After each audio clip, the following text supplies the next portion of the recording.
नमस्कार साथियों, स्वागत है आप सभी का हमारे YouTube चैनल स्मार्ट स्टडी 101 पर एंड मैं हूं दिव्या वर्मा। तो आज की क्लास में नागमती विरह वर्णन के 15वें खंड की व्याख्या को कंप्लीट करेंगे।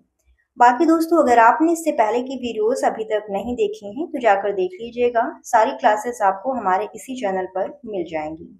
तो चलिए फिर पढ़ना स्टार्ट करते हैं।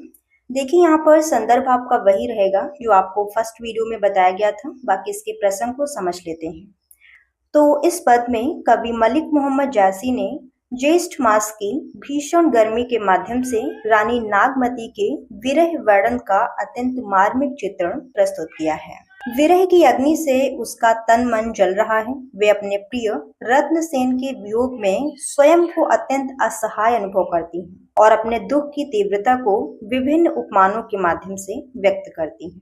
तो ये था इसका प्रसंग और अब हम समझते हैं व्याख्या को। तो पहली पंक्ति है, जेठ जरे जग जरे लुआरा, उठहि बवंडर परहि अंगारा। जेठ यानी ज्येष्ठ का महीना, जरे जल रहा है, जग संसार, चले चलती है, लुआरा अर्थात लू, उठहि उठते हैं, बवंडर यानी धूल के जो बवंडर होते हैं, परहि पड़ते हैं, अंगारा अर्थात अंगारे। तो रानी नागमती कहती हैं कि जेठ महीने की गर्मी से पूरा संसार जल रहा है।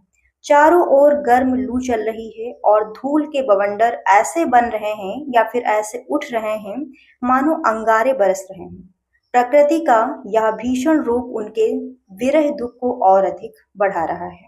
फिर अगली पंक्ति है, विरह गाज हनुमंत सोई जागा, लंका दाह करे तनु लागा। विरह अर्थात वियोग, गाज गरज कर, हनुमंत अर्थात हनुमान, होई होकर, जागा जाग उठा, लंका दाह लंका जलाना, करे करता है, तनु शरीर, लागा लग गया। तो रानी नागमती कहती हैं कि विरह की अग्नि मानो हनुमान बन गई है और मेरी शरीर रूपी लंका को जला रही है। जैसे हनुमान ने लंका को जला दिया था, वैसे ही विरह की आग मेरे तन मन को भस्म कर रही है। फिर अगली पंक्ति है, चारु पवन झकोरे आगी, लंका दाही पलंका लागी। चारु पवन अर्थात चारों दिशाओं की हवाएं झकोरे झकोरे मारती हैं, आगी अर्थात अग्नि, लंका दाही लंका जलाकर, पलंका अर्थात पलंग, लागी लग गई है। तो रानी नागमती यहाँ पर कहती हैं कि चारों दिशाओं से चलने वाली गर्म हवाएं विरह की आग को और अधिक भड़का रही हैं और अब ये आग मेरे शरीर से बढ़कर मेरे पलंग तक पहुंच गई है, अर्थात मुझे कहीं भी आराम या फिर शांति नहीं मिल रही है। फिर अगली पंक्ति है, दही भई साम नदी कालिंदी, विरह के आग कठिन अति मंदी। दही अर्थात जलकर, भई हो गई है, साम समान, नदी कालिंदी यानी यमुना नदी के समान, विरह वियोग, आग अर्थात अग्नि, कठिन भयंकर, अति मंदी बहुत धीमी। तो रानी नागमती कहती हैं कि विरह की आग इतनी भयंकर है कि मानो यमुना जैसी शीतल नदी भी जलकर गर्म हो गई है और ये आग धीरे धीरे लगातार मुझे कष्ट दे रही है। फिर अगली पंक्ति है, उठे आग और आवे आंधी, नैन न सूझ मरो दुख बांधी। उठे आग आग उठती है, आवे आंधी आंधी आती है, नैन अर्थात आंखें, ना नहीं, सूझ दिखाई देना, मरो मैं मर रही हूँ, दुख बांधी दुख से बंधी हुई। तो रानी नागमती कहती हैं कि विरह की आग के साथ आंधी भी चल रही है। दुख के कारण मेरी आंखों को कुछ भी नहीं दिखाई देता। ऐसा लगता है कि मैं विरह के दुख में बंधकर धीरे धीरे मर रही हूँ। फिर अगली पंक्ति है, अधजल भयो मासु तनु सूखा, लाग्यो विरह काल हुई भूखा।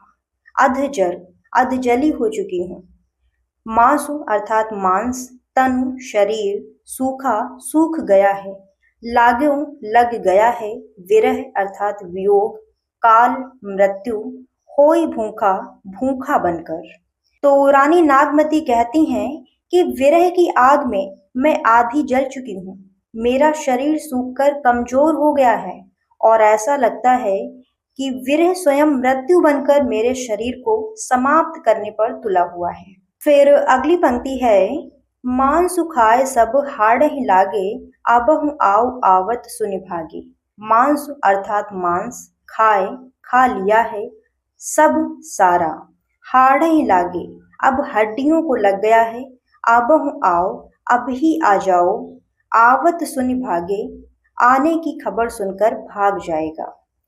तो रानी नागमती कहती हैं कि विरह रूपी काल मेरे शरीर का सारा मांस खा चुका है और अब हड्डियों तक पहुंच गया है, यानी मांस खाकर अब हड्डियों पर लग गया है। हे प्रिय, आप अभी भी लौट आइए, आपके आने का समाचार सुनकर ये विरह रूपी काल भाग जाएगा। फिर अंतिम पंक्तियां हैं, गिरि समुद्र शशि मेघ रवि, सही न सकहि बा आग, मोहम्मद सती सराहिए, जरे जो अस पिउ लाग। गिरि अर्थात पर्वत, समुद्र सागर, शशि चंद्रमा, मेघ बादल, रवि सूर्य, सह ना सकहि सह नहीं सकते, आगी अर्थात अग्नि, मोहम्मद यानी मलिक मोहम्मद जैसी, सती पतिव्रता स्त्री, सराहिए प्रशंसा करनी चाहिए, जरें जलती है, अस ऐसी, पियू लागी यानी प्रिय के प्रेम में। तो कवि मलिक मोहम्मद जैसी जी कहते हैं कि प्रिय के वियोग की ये जो अग्नि है इतनी प्रचंड है कि पर्वत, समुद्र, चंद्रमा, बादल और सूर्य जैसे शक्तिशाली तत्व भी इसे सहन नहीं कर सकते। इसलिए उस पतिव्रता नारी की प्रशंसा करनी चाहिए जो अपने प्रिय के प्रेम में ऐसी भयंकर पीड़ा को धैर्य पूर्वक सहन कर रही है। तो यहाँ पर कवि ने रानी नागमती के अटूट प्रेम, त्याग और पतिव्रता धर्म की महिमा का वर्णन किया है। तो ये थी इसकी व्याख्या और अब हम समझते हैं इसका काव्यगत सौंदर्य।